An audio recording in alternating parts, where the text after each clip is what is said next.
Well, guys, instead of looking at the map, I could ask you, au lieu de regarder la carte, je pourrais vous demander, au lieu de, à la place de, c'est instead of.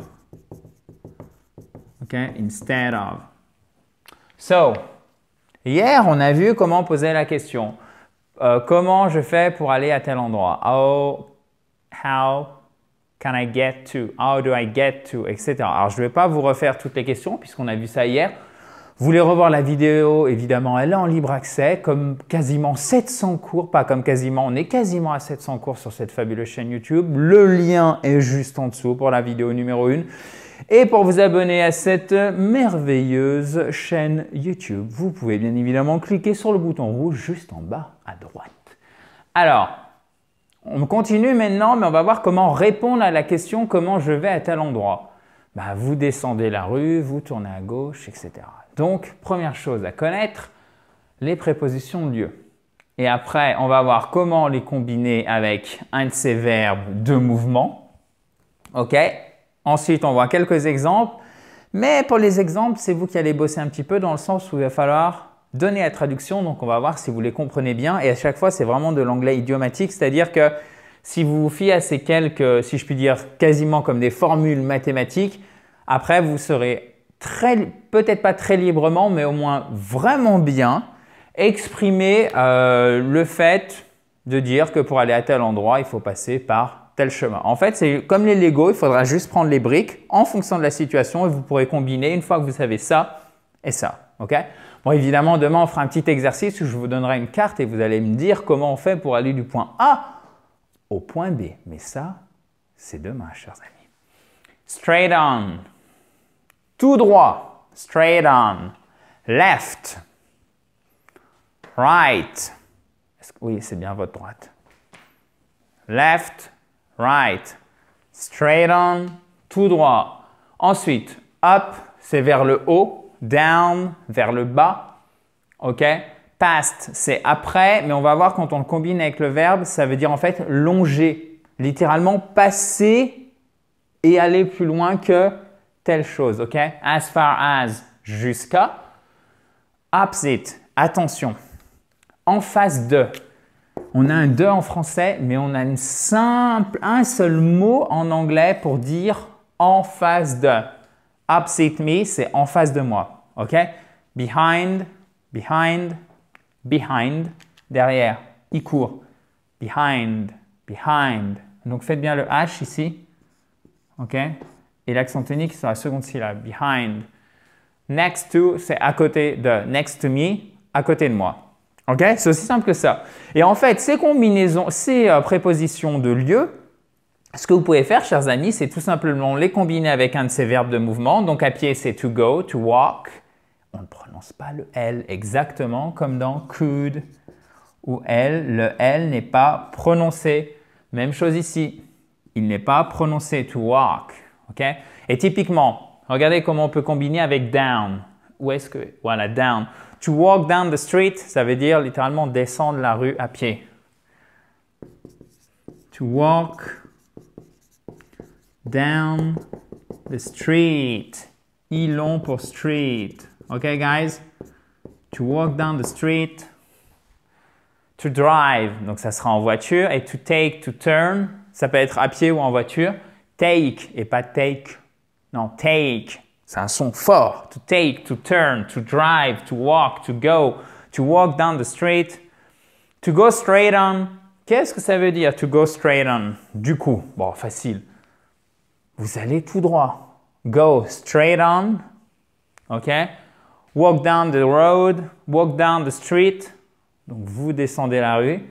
You take the first on your left, on your right. You take the first left. You take the first right. Vous prenez la première à gauche ou la première à droite. OK? To take the first left. To take the first on your left. OK? Ça marche les deux.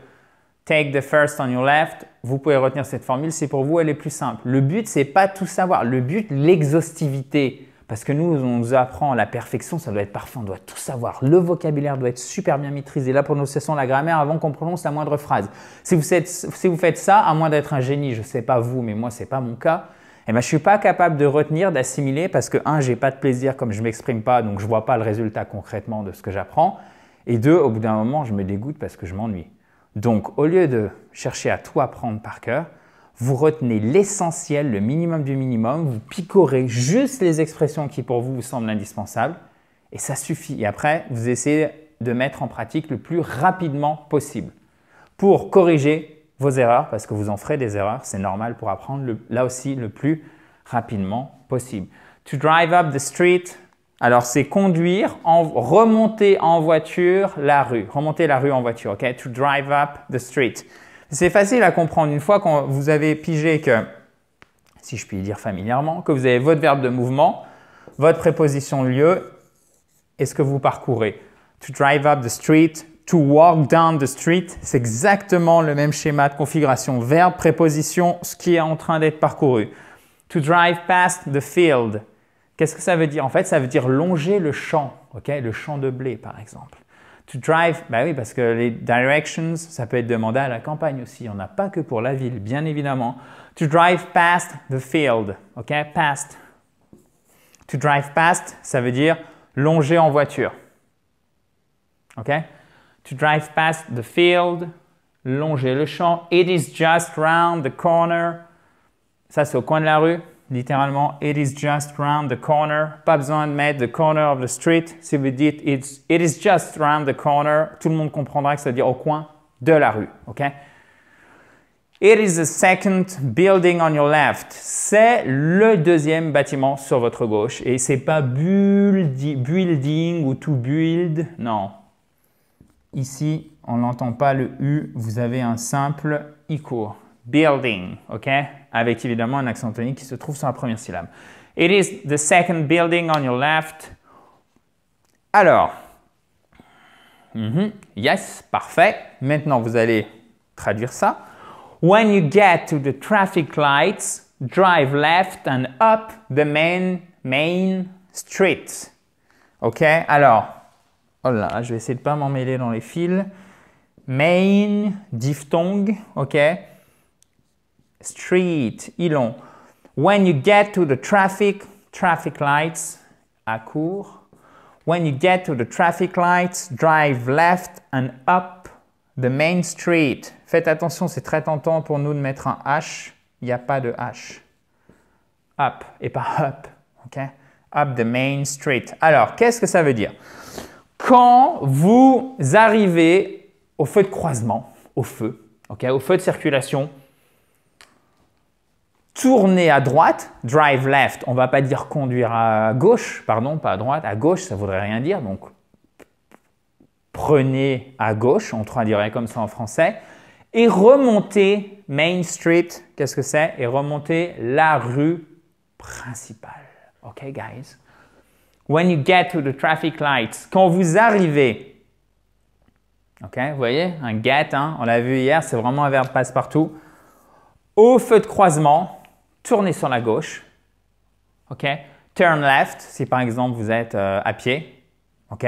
Go left, si vous êtes à pied. En voiture, on a tendance vraiment à utiliser ce verbe de mouvement qui conduit, permet de qualifier la circulation, alors avec un engin à moteur, quel qu'il soit, ça peut être une voiture, un camion, etc., qui sera drive, ok?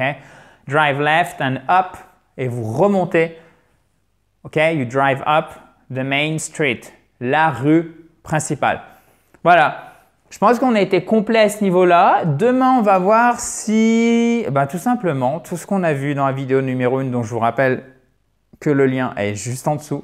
Et dans cette vidéo, si vous savez le réutiliser, au moins de manière partielle pour exprimer ce qu'il faut faire pour aller d'un point A à un point B, ok? Dans une ville, on va apprendre par exemple une petite ville des États-Unis, chers amis. Donc, je vous donne rendez-vous à demain. Et pour ceux qui ne l'ont pas encore fait, vous pouvez bien évidemment vous abonner à cette fabuleuse chaîne YouTube en cliquant sur le bouton rouge juste ici et récupérer votre kit complet pour vous remettre à l'anglais. Pour ceci, rien de plus facile. Vous cliquez sur le i qui est en haut à droite ou sur le lien qui est juste en dessous. Alors, si vous avez la moindre question, vous le savez, comme d'habitude, vous mettez une question, un commentaire juste en dessous. Talk to you tomorrow dans la joie et la bonne humeur, bien évidemment. Thank you very much. Bye bye.